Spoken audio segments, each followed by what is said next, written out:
Hello! Magandang gabi sa inyong lahat.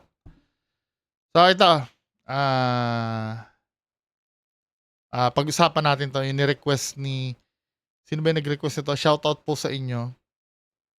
Yung nakita daw sa camera, may sumilip daw sa camera.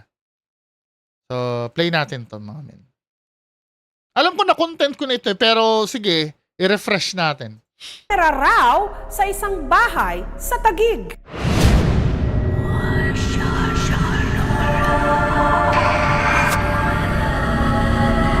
Na-content ko na ito eh.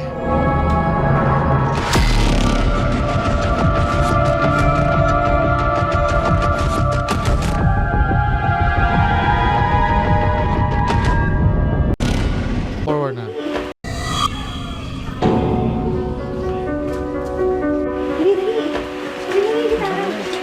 Nung nagvi-video kami doon sa taas, sa kwarto po, kami lang tatlo doon. Yung asawa ng kapatid ko at saka yung pamangkin ko.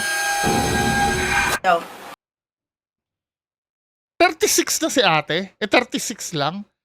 Ba't ganyan ang itsura natin? Parang ano na, 50. Di joke lang ha.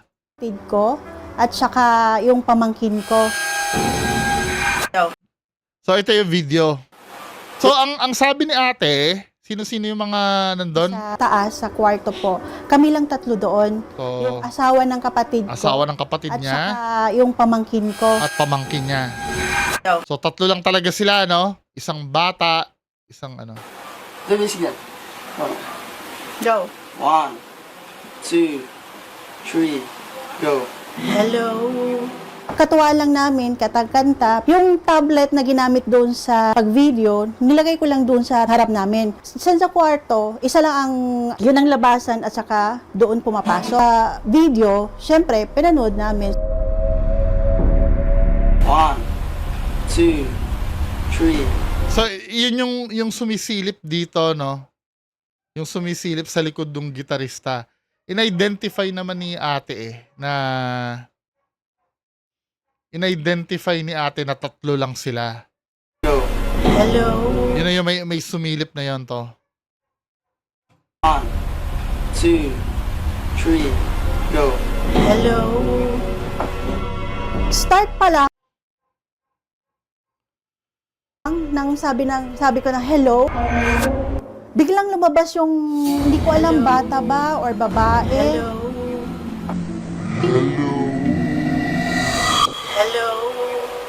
Kasi dito, sige, bago ako mag-opinion, panoorin muna natin.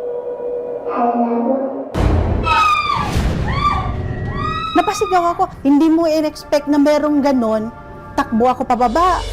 Pagbaba ko, punta ako dun sa kabilang bahay. Sabi ko, tingnan nyo tong video. May nakita dyan na parang bata. Biglaan lang. Pero kung titingnan mo yung video, 2 minutes siya. Pero isang beses lang lumabas yung babae, bata. Hello. Hello. Wala talaga kaming kasama doon. Tatlo lang kami. So ito naman yung ano ko. Ito yung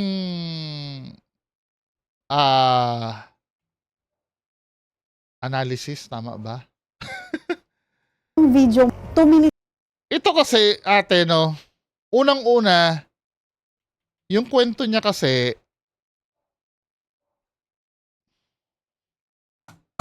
ulitin natin ha.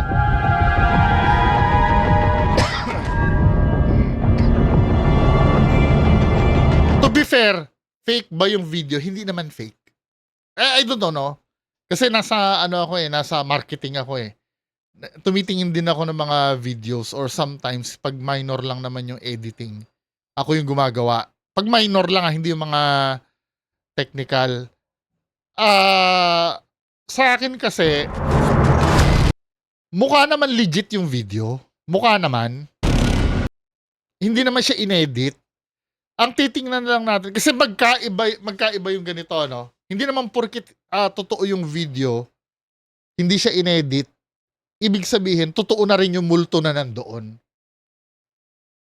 You have to understand, sometimes, may nakukunan na nandun naman talaga na akala natin totoong multo pero hindi naman.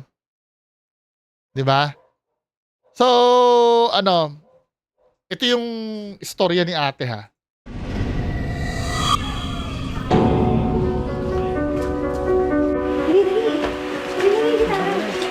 Nung nagvi-video kami doon sa taas, sa kwarto po, kami lang tatlo doon. Yung asawa ng kapatid Ayon sa reenactment kasi, bigla na lang sila nag-video na walang reason. Bakit kayo mag-video? I mean, tara, ano, ayon sa reenactment ha. Parang, ano yung purpose? Bakit kayo nag-video? Isa yun sa tinatanong ko eh. Wait lang ha, hindi ko sinasabing fake. Hindi ko sinasabing gumawa sila ng fake. Pero sometimes, magtatanong tayo, ano yung reason ba't kayo nag-video? Para saan? Parang, I mean, ba't kayo nag-video? May pagsisendan ba kayo niyan? Or may ano? Tsaka ito pa ano? ko at saka yung pamangkin ko. Yan o. Tsaka ito no, kung makikita nyo, yung framing ng video nila, bakit naman ate magbi-video kalahati yung mukha mo para talaga nag-aalat kayo ng space dito eh. 'Di ba? Let me see that. Go. Talagang kailangan magpakita din ng bata para accounted kayong lahat. 1, 2, 3, go. Hello. Katuwa lang namin, 'Di ba? Well, yun sabi ni ate, katuwaan lang daw nila. Pero sa akin, kulang yung reason eh. Ba't kayo nag-video? Katuwaan nyo lang. Pwede naman kayo magkatuwa, magkantahan kayo na hindi naman kayo nagvi-video, di ba? Tapos asawa pa yan ng ano mo. Ang pinaka-ano ko kasi dito, ano eh. 3, Bakit kalahati pa yung kuha ng mukha mo? Talagang sinajam yung may space para dito eh. Tanong ko lang po yun, ano? Hindi ko sinasabing fake ha. Pero kaduda-duda eh. I mean, kayo, hindi nyo naman mamimake sure na tatlo lang talaga sila doon. 'Di ba? Kinuwento lang naman kasi ni ate yun eh, na tatlo. Sino nakakaalam na tatlo talaga sila doon? Dahil lang sa kwento ni ate? Na tatlo lang sila. May iba pa bang magba-back up na ano? Na just sa testimony ni ate na tatlo lang sila. May CCTV ba dyan? May other angle? May other angle ba ng CCTV na ano? Na magpapatunay na tatlo lang talaga kayo dyan? Di ba? Marami tayong pwedeng isipin kasi eh. Sa akin, pwede naman totoo, no? Hindi ko sinasabing fake. Pero marami ako naiisip na pwedeng hindi ito totoong multo eh. Di ba? Tsaka titig na titig siya dito sa camera. Parang may inaabangan din siya.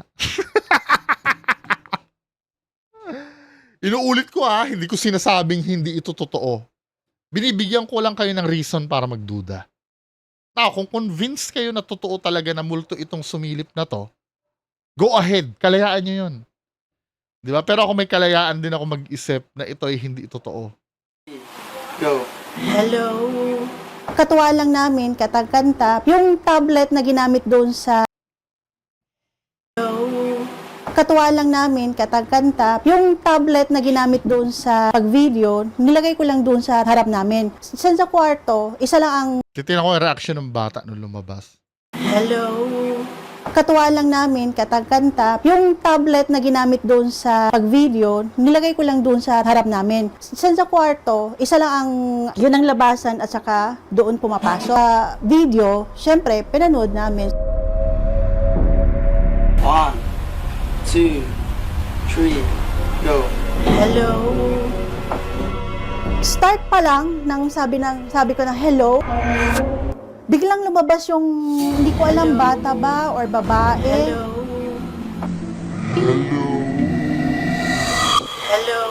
Pero creepy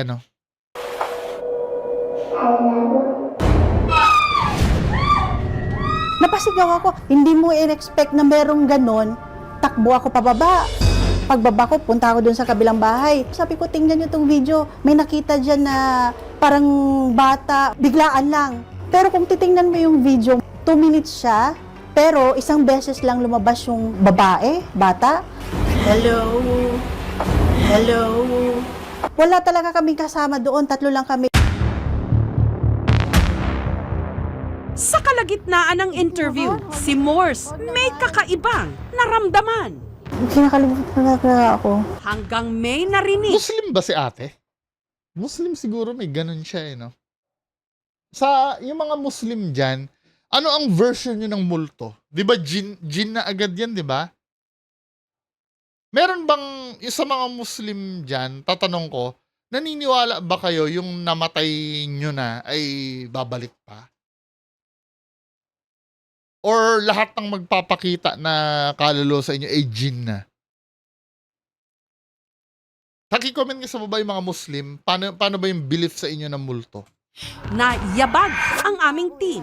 Walang tao eh. Parang kasi kami malimit na sa trabaho. Malimit taas. Wala. Ay, nagsushow. Ha? Yung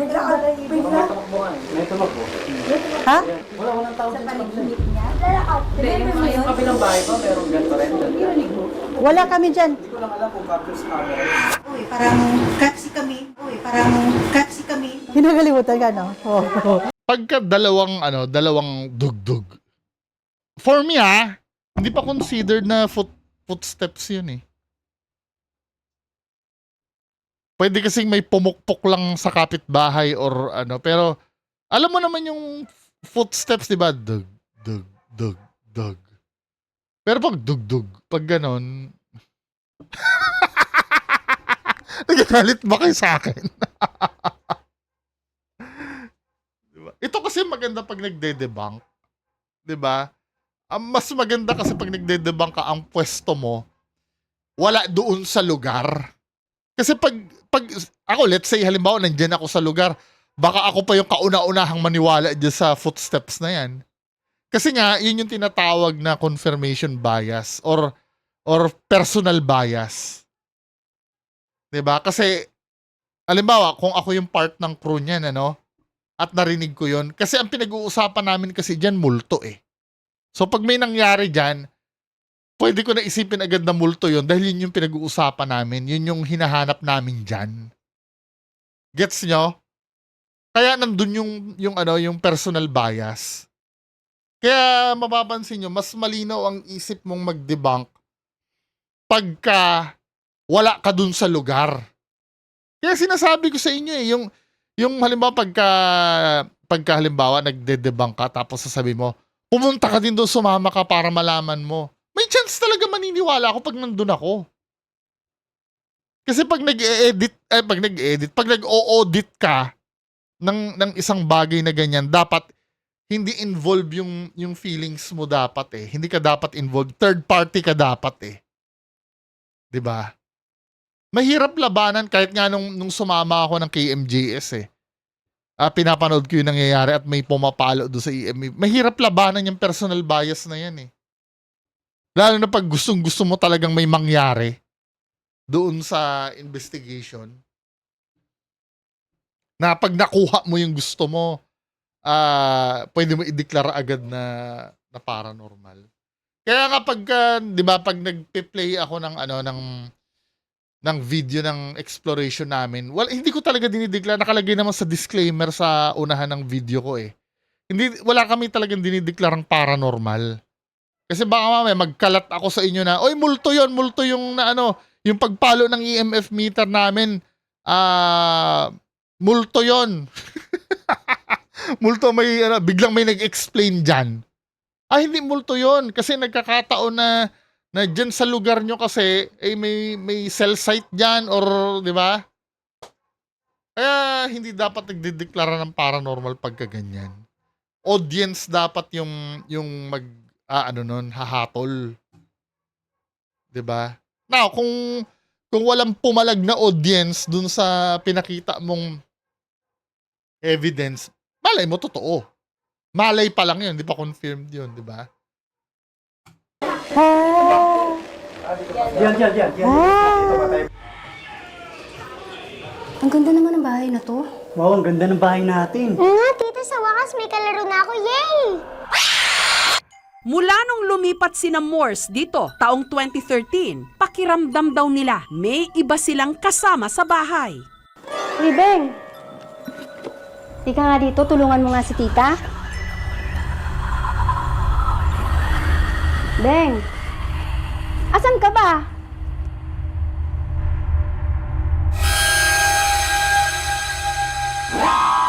Pag nagre-rest na ako sa kwarto, parang feeling ko may tumitingin sa akin. May time din na parang dito sa hagdan, parang may umaakyat na hindi namin din alam kung ano ba, pero walang tao ah. May tao kaya doon? Wala naman eh. Go. Hello? Ang nararamdaman nilang kababalaghan nakumpirma nung nakita nila na tila may nag-hello nga. Hindi ko alam kung saan nanggaling yung tao na yun. Kung mapapansin niyo rin sa video, yung bayaw ko, parang ginanyan niya pa yung pamangkin ko na wala namang tao sa likod. Bakit hindi siya sumali sa video namin? Parang ang layo doon sa size ng ulo namin, which is doon lang bumulaga sa likod ng bayaw ko. Unang-una, ma'am, hindi ako naniniwala sa multo. Pero nung napanood ko yan, ngayon, naniniwala na ako. Mula noon, mas tumindi pa ang mga pagpaparamdam sa kanilang bahay. Pag akyat pa lang dito sa door na to, parang yung naisip ko naman na parang may hihila sa paa ko. Confirmation bias na yun. Naiisip mo lang eh. Sino yan? May tao ba dyan? Hirap naman yan, lighter yung pang ilaw ni ate.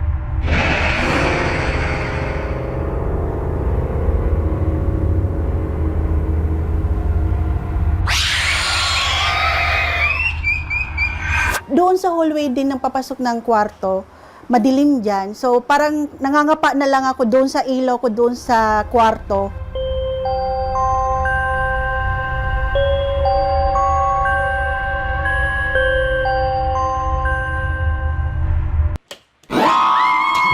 Nagulat. So itong isang pamangkin ko, yung nandoon sa video, naglalaro.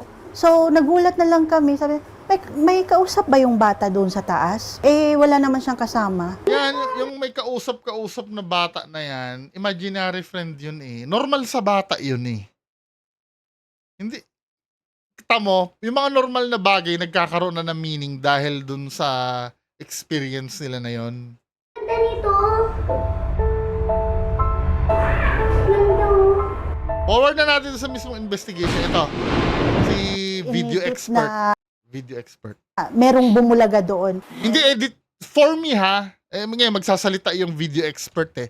For me, hindi siya edit eh. Feeling ko ito, kung ito ay pepekein, kung yan ay pepekein, hindi lang kayo 3 doon, 4 kayo. 2 minutes lang naman yung video eh. After sumilip ng bata, pwedeng may gagawin pa yung bata doon sa likod nung nagigitara eh. 'Di ba? Hindi ano yon, hindi siya well, yun ang sa akin. 'Di ba? Kasi Expert, peke ba? kaduda-duda kasi yung ano yung kuha ng mukha mo kalahati. Na supposed to be dapat nagvi-video kayo diyan. Tamo ha, wait lang. Anong timestamp ba to? 6:22. Na supposed to be nagvi-video kayo diyan, no? Yung video nyo na yan, dapat full face ka dyan, ate. Sinadya mong Pag video, yung mukha mo kalahati eh. Nilagyan nyo kasi ng space dito eh. Tapos itong bata nakaabang pa oh. nilagay ko lang doon sa harap namin. Sa kwarto, Di ba, men? Well, yun ay ano ko lang naman yun. Pakiwari ko lang naman. hindi yun edited. Pwede niyong ipakita sa mga expert, Hindi talaga siya edited. For me ha, pero tingnan natin sabihin. peke ba or inedit na merong bumulaga doon. Kasi sa akin dito, hindi issue yung pagiging edit eh. Ang issue dito, pagiging planted. Pero kung totoo naman yan, eh wala naman ako magagawa. Malay mo totoo. Diba? Kasi, kung ikaw man ay naniniwala doon sa video na to, hindi mo naman may make sure sa akin na 3 lang talaga sila. Ano ang proof mo na 3 lang talaga sila?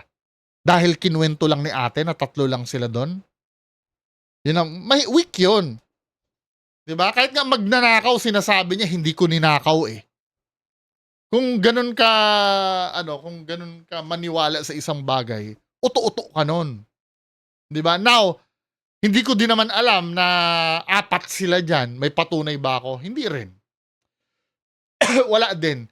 Pero kung pagbabasihan nyo, mas malapit ako sa katotohanan kasi science yung pinapanigan ko eh. Kayo supernatural eh. Pag supernatural ang pinapanigan nyo, talaga need nyo nasa inyo yung burden na kailangan patunayan talaga yan. Wala sa akin. Kasi yung pinaniniwalaan ko, yun yung standard na totoo. Gets nyo? Science yun eh.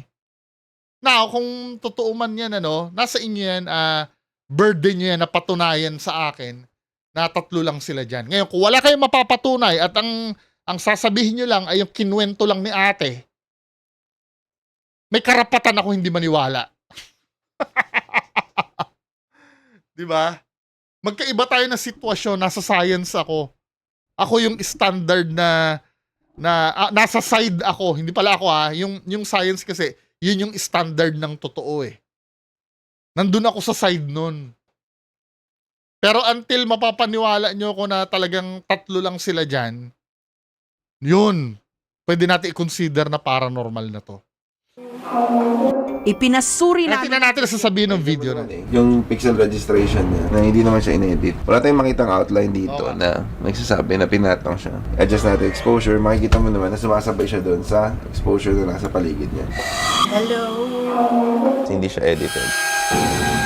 Sa aspect na yun, hindi natin siya masabi kung ito ba ay multo or ito ba isang elemento. Pero for sure sa side namin, merong tao sa likod. at nahanap din ng aming team ang dating may-ari ng paupahan at kinumpirma niya, kilala niya ang sumilip sa video. Klaro na si Ate Jingjing yun. Yung hugis ng mukha niya, yung kalbo niyang buhok, yung mata Ang tanda naman ito kuya dito. Jingjing yun. Well, pwede naman Oo nga, pwede. Pero sa likod lang, balikat lang ni kuya eh. Dapat supposed to be, kung ganun katanda yung tinutukoy mo, halos magkasinlaki lang dapat sila ng ulo ni kuyang nagigitara. Pero malay mo nakaganon habang sumilip. Nakaganon. Pwede. Yung hugis ng mukha niya, yung kalbo niyang buhok, Tsaka ito pa hindi naman talaga identifiable yung itsura si nito Ate eh. Jingjing yun. Hindi siya masasabi mong ate Jingjing mo na yan. Yung ganyang kalabo. 'Di ba?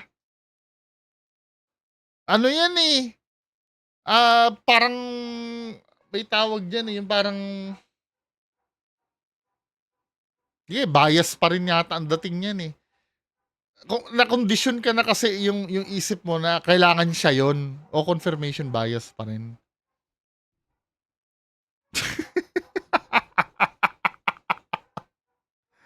Sorry kung panay rinig nyo sa akin ng confirmation bias. Pero yun naman talaga lagi ang reason eh. Dahil kung tutuusin, hindi naman talaga maiitsurahan yan eh. Nagkataon lang na may reference ka kaya minamatch mo. Yung hugis ng mukha niya, yung kalbo niyang buhok, yung mata niya, siguradong sigurado na siya yun, si Ate Jingjing. Kamukha ba? Malabo eh. Kahit nga ito, tamo yung nagigitara ito, nagigitara. Kamukha din itong katabi ni Jingjing kamo eh. Kasi pareha silang malabo oh. Ito malabo. Nasa sa inyo pa rin yan.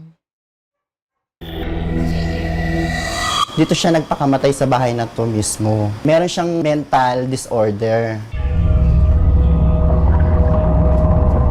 Napakabigat sa kwarto. Doon ba siya namatay? Oo, ang bigat kasi sa kwarto yun eh. Yung mga writings sa pader, sa kanya ba yun? Sa kanya yun, ano?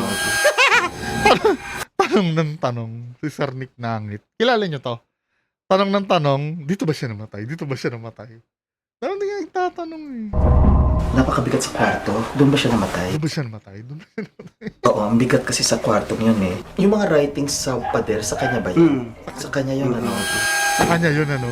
Maliit lang Dapat di mo tinatanong, sir. ba siyang babae na mapayat yung legs? Sobrang payat, ano? Hindi siya nagsasalita, na wala siyang kinakausap. Siyempre, naipakita niya na yung picture eh. Ang problem niya nasa loob, hindi niya inilalabas. Ito mo ha, itong sinasabi, di ba, narinig niya, nagpakamatay daw.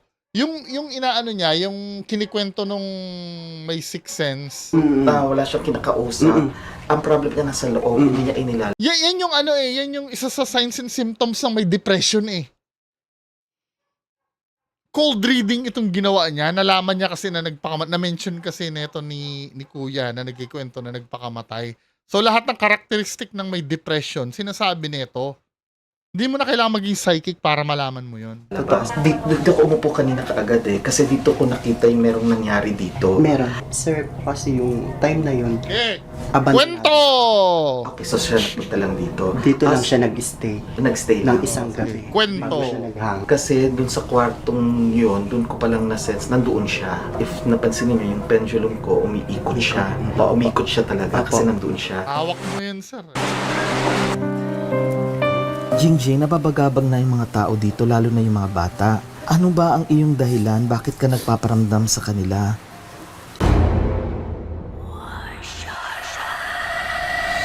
Siya gusto niya malaman bakit daw tayo nakikialam. Bakit daw tayo nandito? Nananahimik siya, ayaw niyang guguluhin niya tayo at gusto lang niya na meron siyang makausap. Magbigay ko yung mensahe, may humahawak sa aking ulo. Jingjing, kung ikaw man yan, kung may iba pang may nagpaparamdam dito sa bahay, sana po patahimikin niyo na kami. Yan, si Sir Ed. Grabe ang lakas niya. Yung may nakatayo dito na nakatingin dyan, mga tatlo. Tatlo sila. Iba naman na reading ni Sir Ed. Ang lakas eh. Ano? May EVP na capture?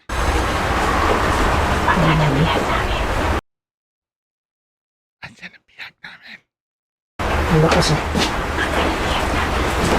Meron po bang time na naririnig dito yung parang merong may nauunang... Bumubuga? Oo, yung bumubuga ng... Ako, nagbatingting na. Bali, tinatanggal natin yung mga bakas nila para wala na silang balikan. Siguro sabi ng mga multo, ah! Hanggat kasing nandito yung energy nila, pwede silang makabalik eh. Sa paglilibot ni na Ed Kalwag, may nakakakilabot na tunog na nai-record ang aming kamera. Ang lakas eh.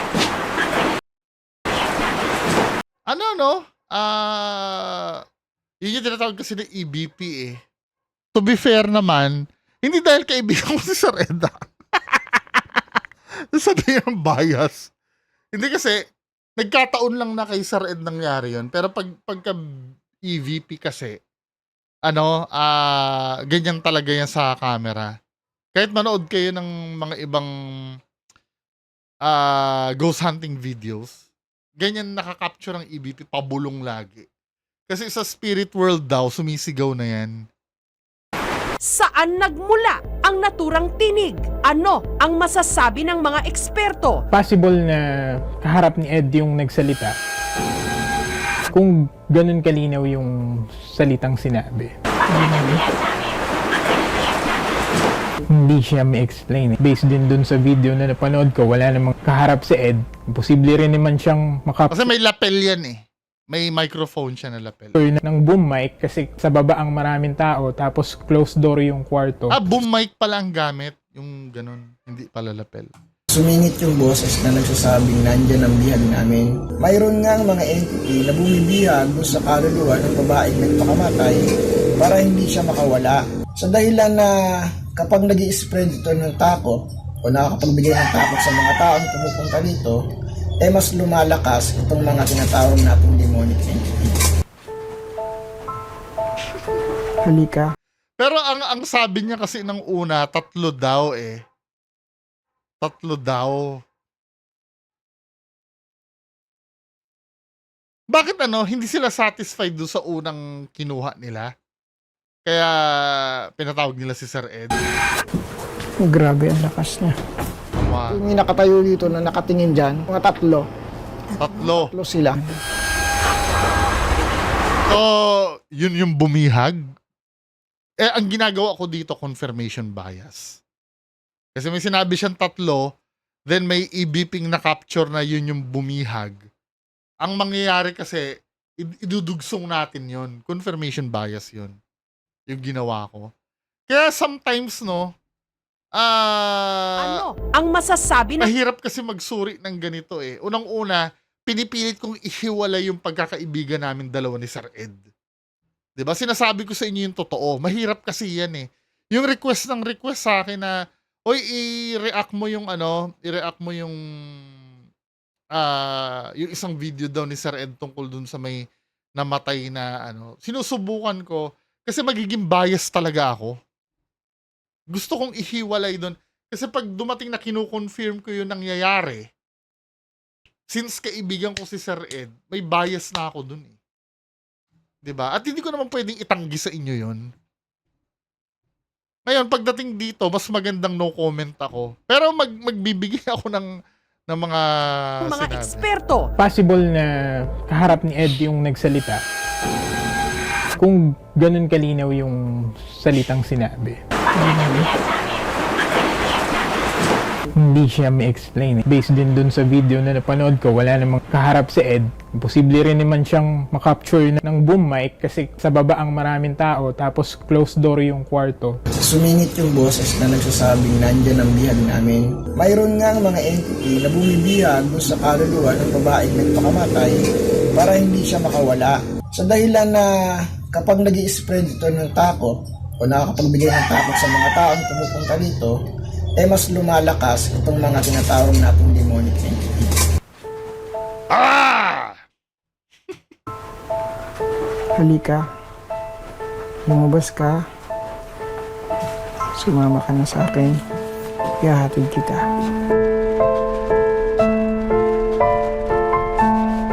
Lisanin mo ng lugar na to. Sana pakita yung yung picture, yung video. Ayan, tayo. Ayan. Naramdaman niya siya. Hangin. Naramdaman niya.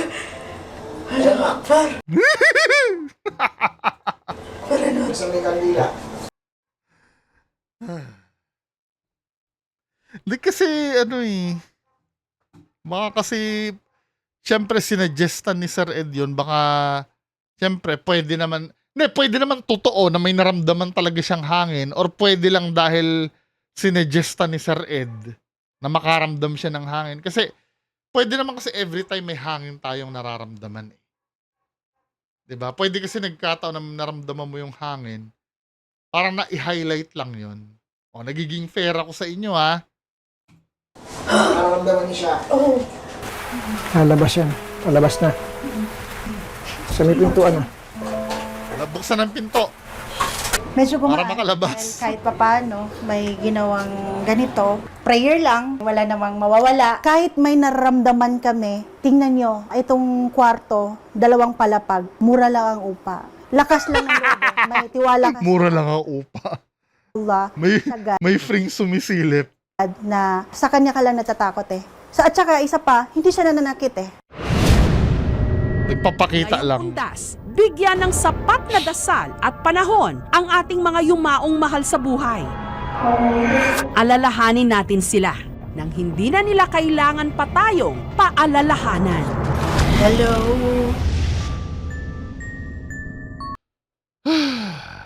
So okay na? So yan lang ang mga pag-usapan natin ngayong gabi. Magandang gabi sa inyong lahat. Bye-bye.